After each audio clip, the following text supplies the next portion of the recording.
La vie vous a abandonné, rien ne vous marche, vous échouez presque à tout. Vous vous sentez écrasé sous le poids des forces ténébreuses, de l'isolement, de la solitude et des soucis quotidiens. Vous n'avez pas la paix et la tranquillité. Vous avez besoin d'accompagnement pour atténuer vos souffrances, pour développer la force et la puissance qui vous habitent. Suivez tous les matins Maître Maouyan Justin Dongbaoundé, grand initié aux lois et secrets de la vie. Avec Maître Maouyan Justin Dongbaoundé, vous allez abandonner vos solutions individualistes, source de vos malheurs et de vos errements. Vous allez découvrir la pensée métaphysique, seul gage de notre sortie collective du gouffre. Vous allez retrouver le chemin du mieux-être et de la joie de vivre. Message du Maître, un espace commun aux bâtisseurs d'une vie heureuse sur la terre. Mesdames et messieurs, hommes et femmes qui peuplent la terre, mes frères et mes sœurs bâtisseurs de tous horizons, en vos différents grades, degrés et qualités. Je voudrais prendre ici la parole pour exprimer à chacun et à tous ma profonde et sincère reconnaissance pour vos soutiens de tous les instants. Je voudrais, pour le compte de cette 10e saison, poursuivre avec vous le voyage qui nous conduit au cœur des systèmes de croyances qui existent dans le monde pour vous aider à découvrir ce qui se cache derrière ce que vous croyez comprendre de ce que l'on vous dit. Dans mon message de ce jour, nous allons, sous le couvert de la 7e saison, revisiter 2 messages. Le premier message a été diffusé le 9 juin 2021 sous le numéro 120 et le titre « Que voici ». L'empereur Constantin Ier et l'essor du christianisme. Le second message a été diffusé le 10 juin 2021 sous le numéro 121 et le titre suivant.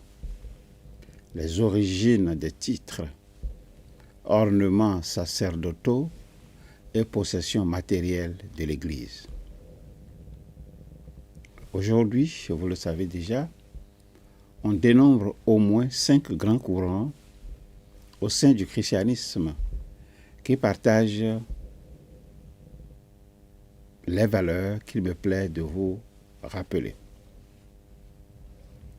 Le premier courant, vous le savez, c'est les catholiques qui font 1,2 milliard d'adhérents. Le deuxième courant, vous le savez, c'est les protestants qui ils font 440 millions d'adhérents. Le troisième courant, c'est les orthodoxes, ils font 280 millions d'adhérents sur la terre. Le quatrième courant, c'est les anglicans, ils font 90 millions d'adhérents. Et le cinquième courant du christianisme, c'est les autres christianismes ou mouvements évangéliques. Lesquels mouvements évangéliques sont souvent de type prophétique ou guérisseurs composés d'églises indépendantes afro-chrétiennes. Ce dernier courant se partage 270 millions d'adhérents. Vous savez déjà que rien de fondamental n'oppose ces 5 courants. Ils doivent tous leur début à ce conte de fées situé au 28 octobre de l'an 312 de notre ère, ce conte qui organise la rencontre de 2 mondes. Le monde de César, incarné par l'empereur de Rome, Constantin Ier, avec ses richesses et ses puissances, sa pompe et sa magnificence, et le monde du Christ marqué par la pauvreté et la servitude, la persécution et l'abnégation, un monde incarné par Miltiade, un vieil homme, chef du mouvement des chrétiens, déclaré illicite au sein de l'Empire. Cette rencontre qui marque le début de l'essor du christianisme reste très controversée à nos jours parce que elle a été possible pour 2 raisons contradictoires. On nous dit que Constantin Ier, avant de s'engager ce matin du 28 octobre de l'an 312, dans une guerre contre son rival, aurait vu au-dessus d'une croix apparue par-delà les nuages dans le ciel, il aurait vu un signe. Il aurait demandé ce que pouvait signifier ce signe dans les cieux. Ses soldats lui auraient dit que c'était le symbole du Christ, le Dieu des chrétiens. En lui traduisant ce signe, et à sa demande, naturellement, ses soldats lui auraient dit que le Dieu des chrétiens lui annonce ceci: par ce signe, tu vaincras. C'est alors qu'après avoir taillé en pièces l'armée de son rival, que Constantin Ier décide d'adopter le Dieu des chrétiens pour lui et pour son empire. D'aucuns diront plus tard que l'empereur avait été intentionnellement induit en erreur par ces soldats qui semblent confondre Jésus-Christ, le serviteur martyr des Écritures, avec Sol, S-O-L, le dieu romain du soleil. Sol, en effet, est dans la mythologie romaine le dieu du soleil, de la lumière et de la chaleur. Il était considéré comme le frère de Luna et d'Aurore. Tous symbolisent le cycle des saisons. Ces équivalents dans la mythologie grecque sont Apollon, ou plus précisément Hélios. Sol Invictus, ou soleil invaincu, est une divinité solaire apparue dans l'Empire romain du IIIe siècle. Elle reprend des aspects de la mythologie d'Apollon et du culte de Mithra, connaissant une grande popularité dans l'armée romaine. L'empereur Aurélien, entre 210 et 275, lui assure une place officielle à Rome en proclamant que le soleil invaincu est le patron principal de l'Empire romain et en faisant du 25 décembre une fête officielle appelée le jour de naissance du soleil. Cette fête vient alors se placer dans le prolongement des Saturnales, une période de fête ancienne et la plus importante de Rome. Un temple est dédié au soleil au champ de Mars et orné du butin rapporté de Palmyre. Ce temple est servi par un nouveau collège de prêtres, les pontifices Solis. Constantin Ier, successeur de l'empereur Aurélien, fut au début de son règne adepte du soleil invaincu, comme témoignent ses émissions monétaires. Il a fait du dimanche, appelé à Rome jour du soleil, il a fait du dimanche un jour de repos en hommage au soleil Invictus par une loi du 7 mars 321. Il a publié un édit qui a fait du dimanche le jour de repos en ces termes: en ce jour vénérable du soleil, que les magistrats et les personnes résidant dans les villes se reposent et que tous les ateliers ferment. Voilà ce qu'il avait dit. Les premiers chrétiens célébraient déjà le dimanche en tant que jour de la résurrection du Christ et premier jour de la semaine. Et ils se réunissaient déjà pour une Eucharistie le dimanche soir. Cependant, un des titres messianiques appliqués à Jésus étant soleil de justice, un syncrétisme avec le symbolisme solaire romain fut effectué dans un contexte chrétien.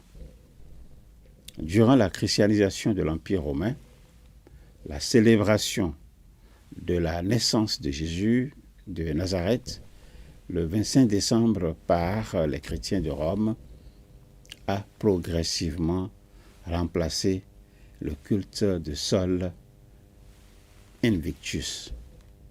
Ce nouveau culte, loin d'être exclusif, se superposait aux autres et la religion restait polythéiste.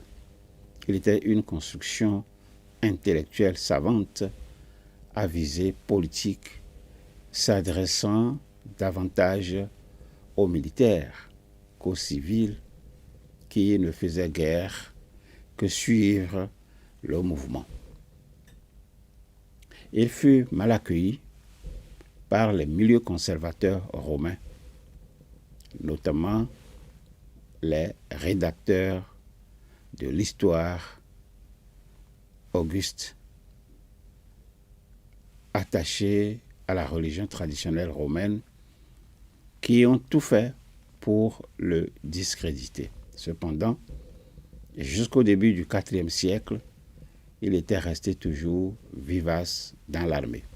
Il fut consacré par l'empereur Constantin Ier, fervent adorateur de ce dieu, qui fit frapper sur les monnaies la légende Soli Invicto Comiti, c'est-à-dire au soleil invaincu qui m'accompagne, et fit, FIT naturellement, jour du soleil, le jour du repos hebdomadaire. Consultez le code justininien 3.12.2. Mais une question persiste. Constantin Ier avait-il vraiment confondu le signe du culte du soleil invaincu à celui du Dieu des chrétiens? Cette question reste toujours posée. La réponse à cette question dans mon prochain message. En attendant, je vous demande de continuer à vous familiariser avec cette invocation simple, invocation à répéter chaque matin, 5 heures de préférence et à intervalles réguliers de 2 heures jusqu'à 21 heures. Cette invocation, la voici, et acceptez de la répéter après moi. Au commencement était la pensée. La pensée se manifesta sous la forme d'idées.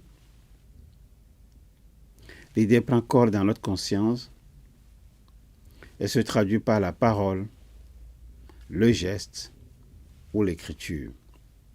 Cette parole projetée sur la matière devient notre action.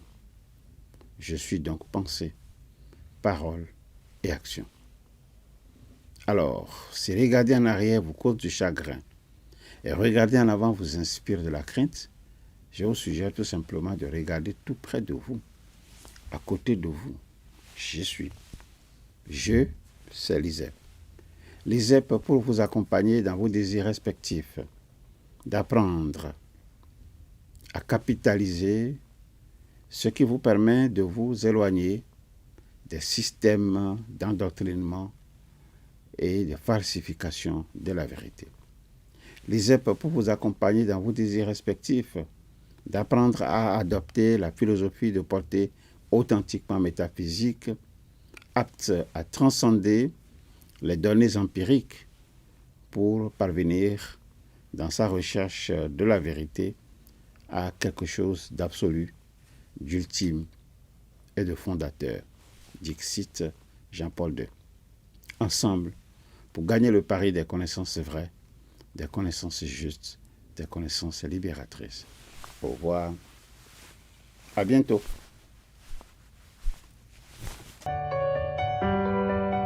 La vie vous a abandonné, rien ne vous marche, vous échouez presque à tout. Vous vous sentez écrasé sous le poids des forces ténébreuses, de l'isolement, de la solitude et des soucis quotidiens. Vous n'avez pas la paix et la tranquillité. Vous avez besoin d'accompagnement pour atténuer vos souffrances, pour développer la force et la puissance qui vous habitent. Suivez tous les matins Maître Maouyan Justin Dongbaoundé, grand initié aux lois et secrets de la vie. Avec Maître Maouyan Justin Dongbaoundé, vous allez abandonner vos solutions individualistes, source de vos malheurs et de vos errements. Vous allez découvrir la pensée métaphysique, seul gage de notre sortie collective du gouffre. Vous allez retrouver le chemin du mieux-être et de la joie de vivre.